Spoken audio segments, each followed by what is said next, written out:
வணக்கம் மாணவர்களே, கல்வி தொலைக்காட்சியின் தடயம் விடியும் நிகழ்ச்சி மூலமாக சந்திப்பதில் மகிழ்ச்சி அடைகிறேன். இன்றைய பகுதியில் நாம் 12ஆம் வகுப்பு தாவரவியல் பாடம் 7 சூழல் மண்டலம் 12th பாட்னி சாப்டர் 7 ஈகோசிஸ்டம் இப்பகுதியில் இருக்கக்கூடிய முக்கியமான 1 மதிப்பெண் 2 மதிப்பெண் 3 மதிப்பெண் மற்றும் 5 மதிப்பெண் வினாக்கள் பற்றி காண்போம். முன்னர் பகுதியில் பார்த்த வினாக்களோடு கூடுதலாக இந்த பகுதியில் வினாக்களை காணவிருக்கிறோம். 1 mark question, 1 மதிப்பெண் வினாக்கள். First question, which of the following is not a natural ecosystem? Forest ecosystem, rice field, grassland ecosystem, desert ecosystem. கீழ்கண்டவற்றில் எது இயற்கை சூழல் மண்டலம் அல்ல? வனச்சூழல் மண்டலம், நெல்வயல், புல்வெளி சூழல் மண்டலம், பாலைவன சூழல் மண்டலம். இதுக்கான விளக்கத்தை பார்ப்போம். So ecosystem is divided into 2 types, major types, natural ecosystem and artificial or man-made ecosystem. So natural ecosystem எதெல்லாம் வருது அப்படின்னா ஃபாரஸ்ட் ecosystem, grassland, desert, தென் ரிவர், ஸ்ப்ரிங்கு, ஸ்ட்ரீம்ஸ் எல்லாம் வருது. நெக்ஸ்ட்டு ஆர்டிஃபிஷியல் ஆர் மேன்மேட் ecosystemல அதோடைய எக்ஸாம்பிள்ஸ் பார்த்தீங்கன்னா rice field and maize field. சூழல் மண்டலத்தில் இயற்கை சூழல் மண்டலம், செயற்கை அல்லது மனிதனால் உருவாக்கப்பட்ட சூழல் மண்டலம். இயற்கை சூழல் மண்டலத்துக்கு எடுத்துக்காட்டுகளாக வனச்சூழல் மண்டலம், புல்வெளி சூழல் மண்டலம், பாலைவன சூழல் மண்டலம், ஆறு, நீரூற்று, ஓடைகள். செயற்கை சூழல் மண்டலத்துக்கு பார்த்தீங்கன்னா நெல் வயல், மக்காச்சோள வயல். ஸோ இந்த கொஸ்டினுக்கான answer option B, rice field. So forest ecosystem, grassland, desert எல்லாமே natural ecosystem. Rice field is artificial or man made ecosystem. So இந்த கேள்விக்கான விடை நெல் வயல். வனச்சூழல் மண்டலம், புல்வெளி சூழல் மண்டலம், பாலைவன சூழல் மண்டலம், இது மூணும் இயற்கை சூழல் மண்டலங்கள். செயற்கையான சூழல் மண்டலம் அப்படின்றது நெல் வயல். அடுத்த கேள்வி, solar energy used by green plants for photosynthesis only. Options are 2 to 8%, 2 to 10%, 3 to 10%, 2 to 9%. தாவரங்களின் ஒளிச்சேர்க்கைக்கு மட்டுமே பயன்படுத்தப்படும் சூரிய ஒளியின் அளவு 2 முதல் 8%, 2 முதல் 10%, 3 முதல் 10%, 2 முதல் 9%. இதுக்கான எக்ஸ்பிளேஷன் பார்ப்போம். Of the total sunlight only 56% reaches the earth surface. Out of this 56%, only 2 to 10% of the solar energy is used by green plants for photosynthesis, while the remaining portion is dissipated as heat. So மொத்த சூரிய ஒளியில் 56 விழுக்காடு மட்டுமே பூமியின் மேற்பரப்பை வந்தடைகிறது. இந்த 56 விழுக்காட்டில் 2 முதல் 10 விழுக்காடு சூரிய ஒளி மட்டுமே தாவரங்களின் ஒளிச்சேர்க்கைக்காக பயன்படுத்தப்பட்டு மீதமுள்ள பகுதி வெப்பமாக சிதறடிக்கப்படுகிறது. ஸோ இந்த கொஸ்டினுக்கான ஆன்சர் ஆப்ஷன் பி, 2 to 10%. 2 முதல் 10%. அடுத்த கேள்வி, which of the following is not a sedimentary cycle? Options are nitrogen cycle, phosphorus cycle, sulphur cycle, calcium cycle. கீழ்கண்டவற்றுள் எது படிம சுழற்சி அல்ல? நைட்ரஜன் சுழற்சி, பாஸ்பரஸ் சுழற்சி, சல்ஃபர் சுழற்சி, கால்சியம் சுழற்சி.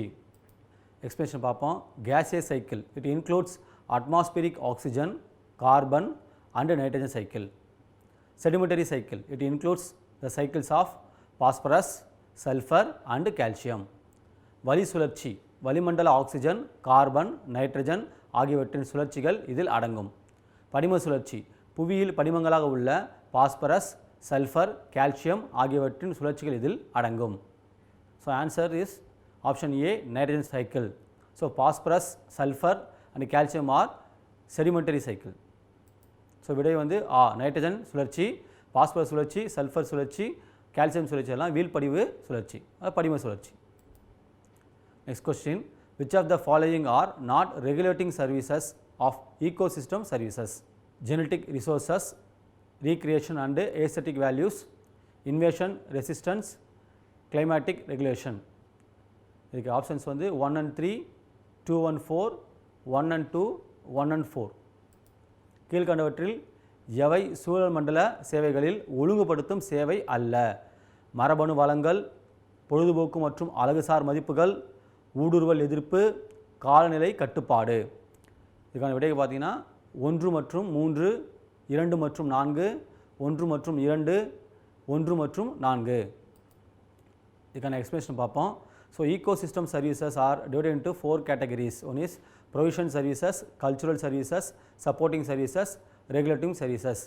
So genetic resources comes under provision services, recreation and aesthetic values comes under cultural services, invasion resistance and climatic regulations comes under regulating services. So genetic resources and recreation and aesthetic values not comes under regulating services. So சூழ்மண்டல சேவைகள் 4ஆக பிரிக்கப்பட்டுள்ளது. அதில் வழங்கு சேவைகள், கலாச்சார சேவைகள், உதவி சேவைகள், ஒழுங்குபடுத்தும் சேவைகள். ஸோ மரபணு வளங்கள் வழங்கு சேவையின் கீழும், பொழுதுபோக்கு அழகுசார் மதிப்புகள் கலாச்சார சேவைகள் கீழும், ஊடுருவல் எதிர்ப்பு மற்றும் காலநிலை கட்டுப்பாடு ஒழுங்குபடுத்தும் சேவையின் கீழும் வருகிறது. ஸோ இதுக்கான விடை வந்து பார்த்திங்கன்னா 1 and 2. ஆப்ஷன் இ 1 மற்றும் 2. Next question. 10% law was proposed by. Options are Lindemann, A.G. Tansley, V.V. Dokoshev, Vernadsky. 10 விழுக்காடு விதியை முன்மொழிந்தவர். A. Lindemann, A.G. Tansley, V.V. Dokoshev, Vernadsky. இதுக்கான விடை வந்து ஆப்ஷன் ஏ லிண்டிமேன். லிண்டிமேன் என்பது சரியான விடை. அடுத்தது 2 மார்க் கொஸ்டின்ஸ், 2 மதிப்பெண் வினாக்கள்.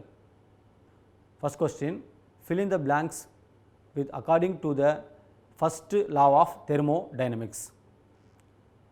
First question, 6CO2 plus 6H2O, light chlorophyll. Second question, light energy. First question answer பார்ப்போம்.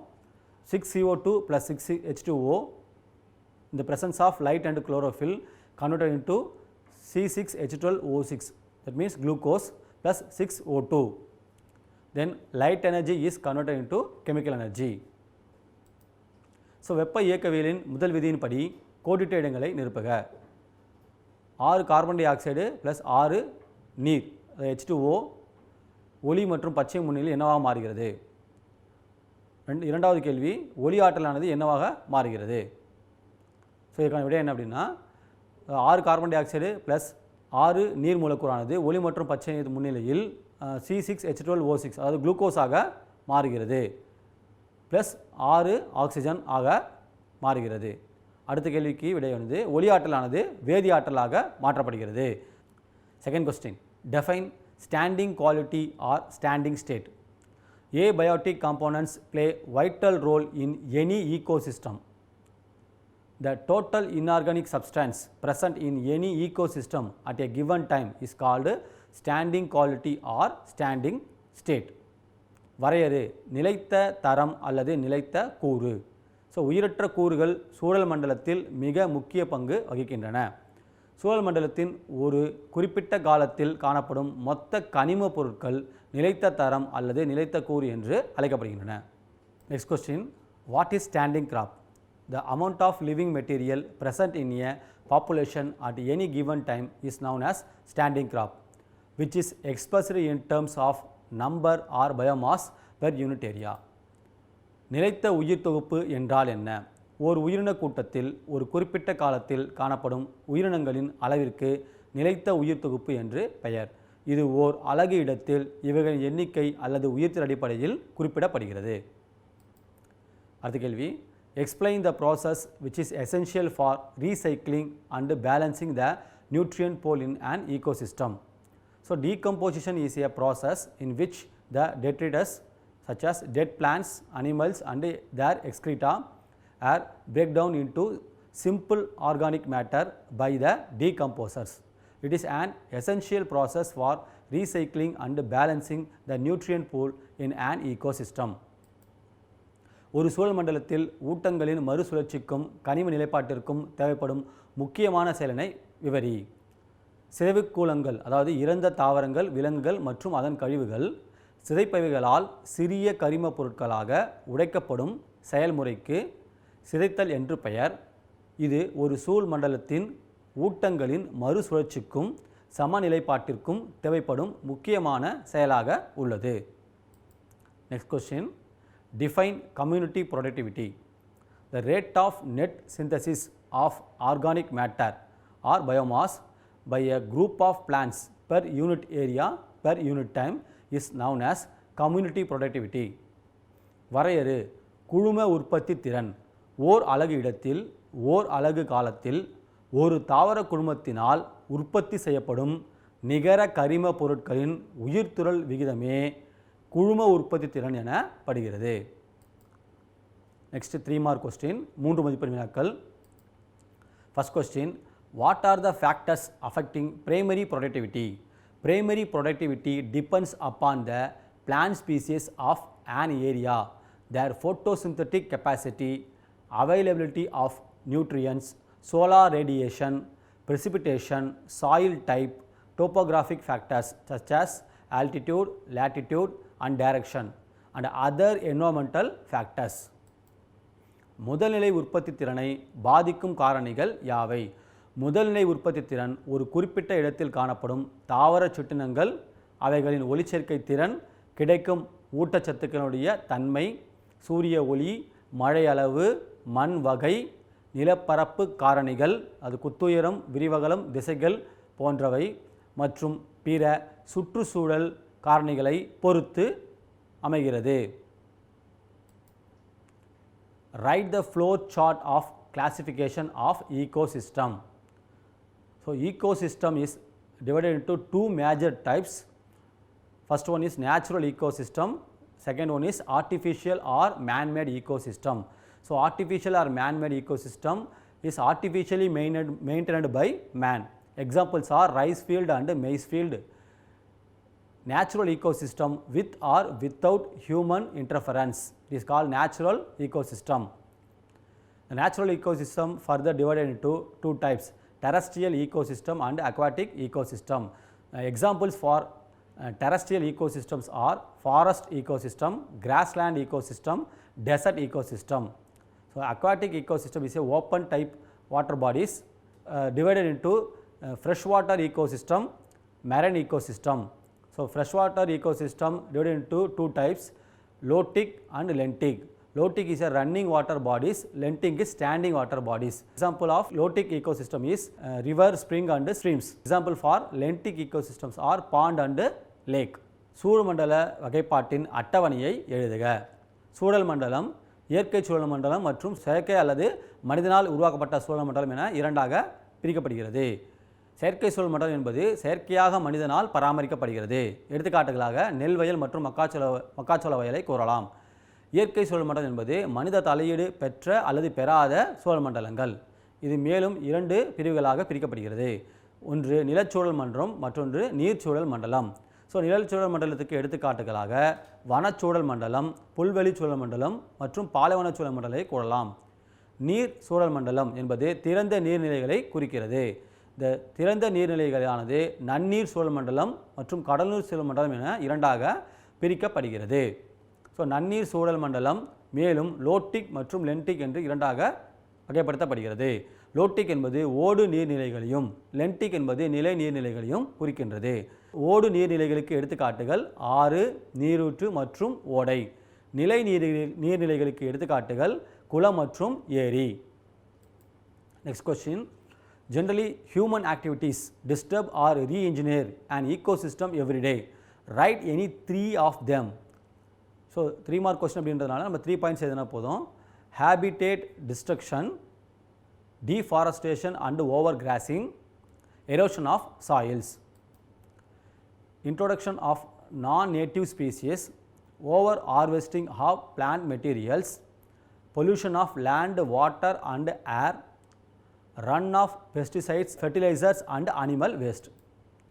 ஸோ பொதுவாக மனித செயல்பாடுகள் ஒவ்வொரு நாளும் சூழல் மண்டலத்தை பாதிக்கின்றன அல்லது மாற்றியமைக்கின்றன.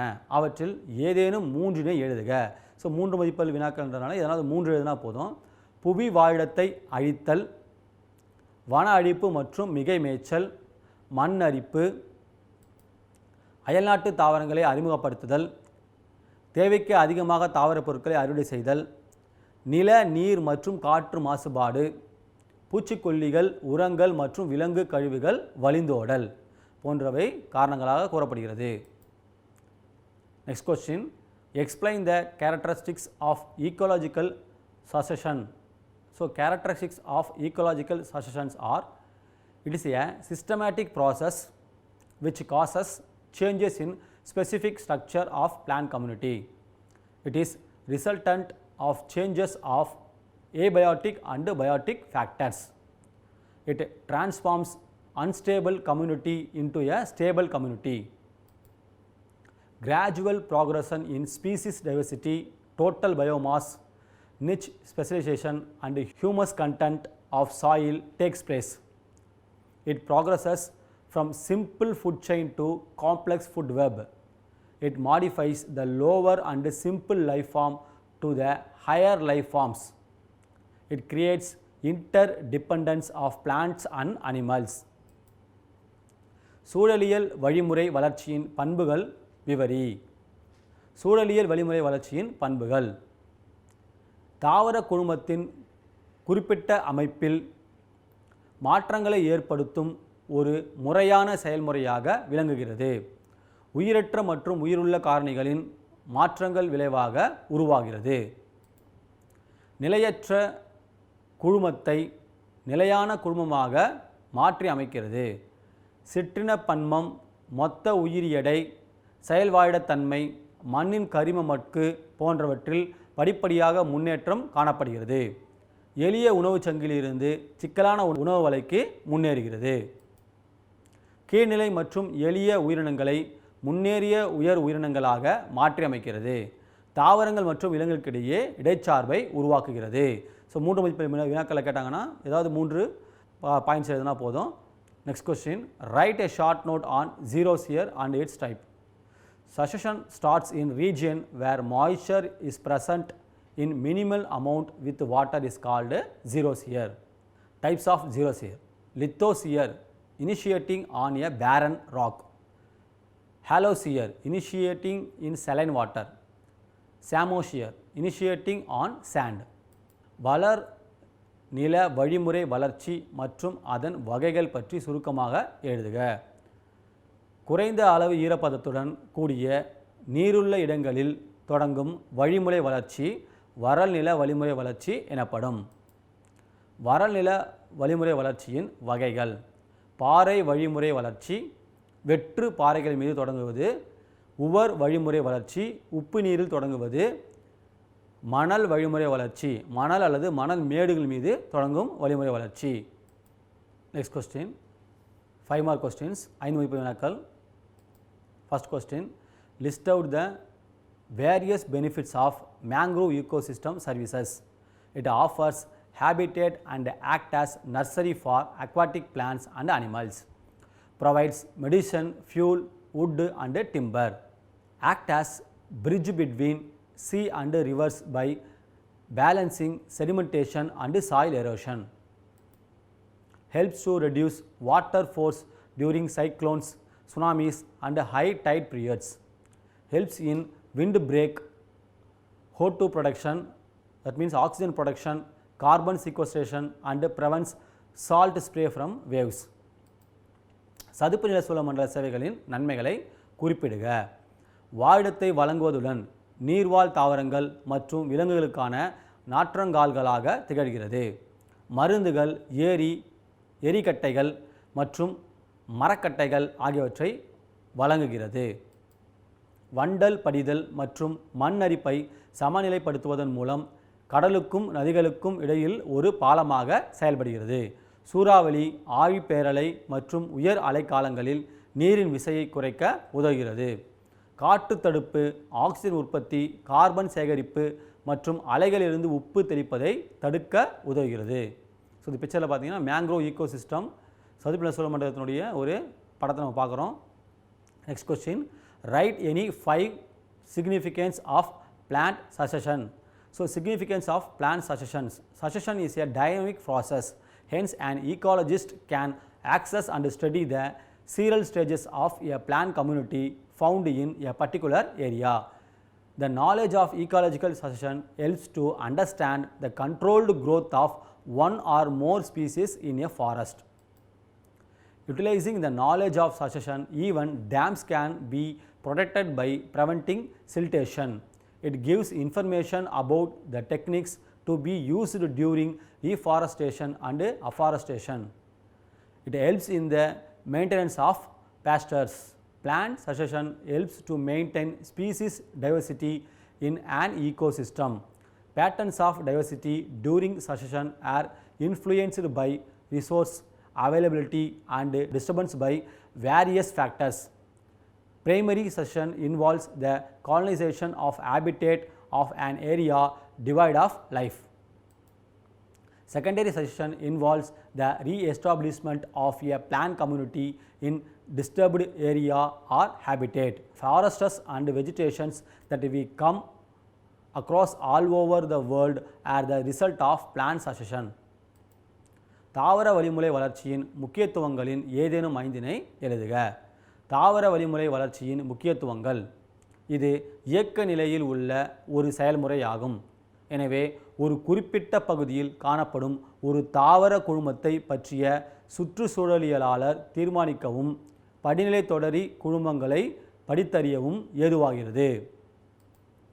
சுற்றுச்சூழல் சார் வழிமுறை வளர்ச்சி பற்றிய அறிவு காடுகளில் ஒன்று அல்லது அதற்கு மேற்பட்ட சிற்றினங்களின் கட்டுப்பாடான வளர்ச்சியை புரிந்து கொள்ள உதவுகிறது. வழிமுறை வளர்ச்சி பற்றிய அறிவை பயன்படுத்துவதன் மூலம் வண்டல் படிவிலிருந்து அணைகளை பாதுகாக்கலாம். காடுகளை மீட்டெடுத்தல், புதிய காடுகளை வளர்த்தலில் பயன்படுத்தப்படும் நுட்பங்களை பற்றிய தகவல்களை இது வழங்குகிறது. மேய்ச்சல் நிலங்களின் பராமரிப்புக்கு இது உதவுகிறது. உயிரினங்களின் உயிர் பன்மத்தை ஒரு சூழல் மண்டலத்தில் பராமரிக்க இது உதவுகிறது. வள ஆதாரம் கிடைக்கும் அளவு மற்றும் பல்வேறு காரணிகளின் இடையூறுகளால் வழிமுறை வளர்ச்சியின் போது உருவாகும் உயிர் பன்மத்தன்மைகள் தாக்கத்திற்கு உள்ளாகின்றன. உயிரினங்கள் இல்லாத ஒரு வாழிட பகுதியில் குடியேறி காலனிகள் போன்ற முதல்நிலை வழிமுறை வளர்ச்சி உதவுகிறது. சேதமடைந்த பகுதி மற்றும் வாழிடத்தில் ஒரு தாவர குழுமத்தை மறுசீரமைப்பதில் 2ஆம் நிலை வழிமுறை வளர்ச்சி ஈடுபடுகிறது. உலகெங்கிலும் நாம் பார்க்கும் காடுகள் மற்றும் தாவரங்கள் அனைத்தும் தாவர வழிமுறை வளர்ச்சியினால் தோன்றியவையாகும். ஸோ 5 மார்க் கொஸ்டின்ஸ் அப்படின்றதுனால ஏதாவது 5 பாயிண்ட்ஸ் 5 பாயிண்ட் எழுதினா போதும். Next question. அடையார் பூங்கா is a model for urban ecosystem restoration. Do you agree with it? Explain it. Yes, the entire area stands as one of the best examples for urban eco restoration in the state of Tamil Nadu. Adiyar Punga is located in Chennai. It covers an area around a total of 358 acres of Adiyar Creek and estuary, of which 58 acres were taken up for eco restoration under the auspices of Government of Tamil Nadu. It is maintained by Chennai River Restoration Trust (CRRT). It was a dumping site previously. Presently, it has 6 species of mangroves, about 170 species of littoral and tropical dry evergreen forest, which have successfully established as a sustainable ecosystem. Restoration of plant species has brought other associated fauna such as butterflies, birds, reptiles, amphibians and other mammals of the ecosystem. Currently, Adiyar Punga functions as an environmental education center for school and college students and the people and the public. Adiyar Punga என்பது நகர்ப்புற சூழல் மண்டல மறுசீரமைப்பு மாதிரியாகும். நீ இதை ஏற்கிறாயா? விளக்குக.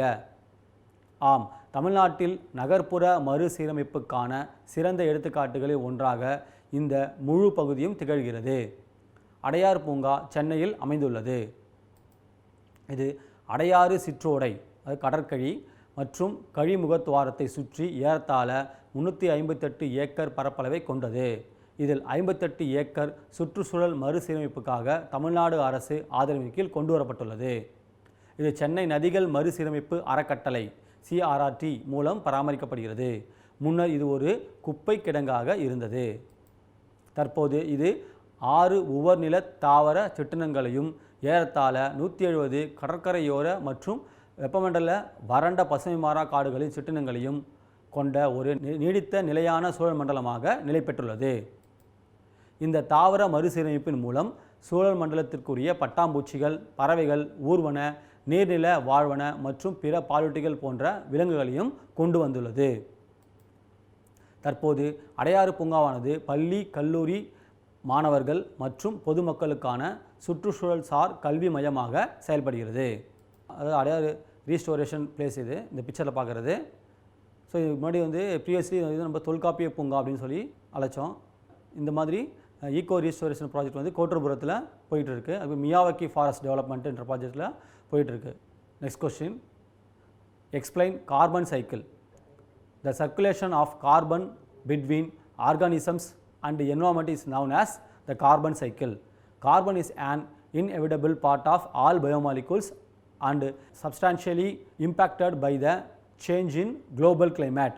Cycling of carbon between organisms and atmosphere is a consequence of two reciprocal processes of photosynthesis and respiration. The releasing of carbon in the atmosphere increases due to burning of fossil fuel, deforestation, forest fire, volcanic eruption and decomposition of dead organic matters. இந்த பிக்சரில் பாருங்கள், dead organic matters are decomposed by decomposers to produce peat, coal and oil and gases. So combustion of peat, coal and oil gases release carbon dioxide in the atmosphere. Forest fire also release CO2. Volcanic eruption also release CO2. So the accumulation of CO2 in the atmosphere increases. The fixation of CO2 by plants and autotrophs through photosynthesis. விளக்குக, carbon சுழற்சி உயிரினங்களுக்கும் சுற்றுச்சூழலுக்கும் இடையே நடைபெறும் carbon ஓட்டத்திற்கு carbon சுழற்சி என்று பெயர். கார்பன் அனைத்து உயிரி மூலக்கூறுகளின் ஒரு தவிர்க்க இயலாத பகுதிக்கூறாகும். இது உலகளாவிய காலநிலை மாற்றத்தினால் கணிசமான விளைவுகளுக்கு உள்ளாகிறது. உயிரினங்களுக்கும் வளிமண்டலத்திற்கும் இடையில் கார்பன் சுழற்சியடைவதால் ஒளிச்சேர்க்கை மற்றும் செல் சுவாசம் ஆகிய இரு வாழ்வியல் செயல்பாடுகளின் பரஸ்பர விளைவாகும். தொல்லுயிரற்ற எரிபொருட்களை எரிப்பது, வன அழிவு, காட்டுத்தீ, எரிமலை வெடிப்புகள், இறந்த கரிமப் பொருட்கள் சிதைவு போன்றவைகளால் கார்பன் மிகையாக வெளியிடப்படுவதால் வளிமண்டலத்தில் இதன் அளவு அதிகரிக்கிறது. இந்த படத்தில் பாருங்கள், கார்பன் சுழற்சி. ஸோ இறந்த கரிமப் பொருட்கள், அதாவது விலங்கு மற்றும் தாவர கரிமப் பொருட்கள் சிதைப்புகள் மூலமாக சிதைக்கப்பட்டு கரி, நிலக்கரி, எண்ணெய் மற்றும் வாயு பொருளாக வெளியிடப்படுகிறது. இந்த தொல்லுயிர் எரிபொருட்களை நாம் எரிக்கும் பொழுது வளிமண்டலத்தில் கார்பன் டை ஆக்சைடு அளவு அதிகரிக்கிறது. மேலும் எரிமலை வெடிப்பு, காட்டுத்தீ போன்ற காரணங்களாலும் கார்பன் டை ஆக்சைடு அளவு அதிகரிக்கிறது. இந்த வளிமண்டல கார்பன் டை ஆக்சைடு ஆனது தாவரங்கள் மூலமாகவும் மற்றும் சில ஒளிச்சேர்க்கை செய்யக்கூடிய உயிரினங்கள் மூலமாகவும் நிலைநிறுத்தப்பட்டு மறுபடியும் சூழ்நிலையை வந்து அடைகிறது. ஸோ இந்த கார்பன் சுழற்சியானது இவ்வாறு சுழற்சி அடைந்து தொடர்ந்து நடைபெற்று கொண்டே வருகிறது. இந்த பகுதியில் நாம் பார்த்த அத்தனை வினாக்களும் மிகவும் பயனுள்ளதாக இருக்கும் என்று நம்புகிறேன். இந்த வினாக்களை படித்து தேர்வில் நல்ல முறையில் எழுதி நல்ல மதிப்பெண்கள் பெற வாழ்த்துக்கள்.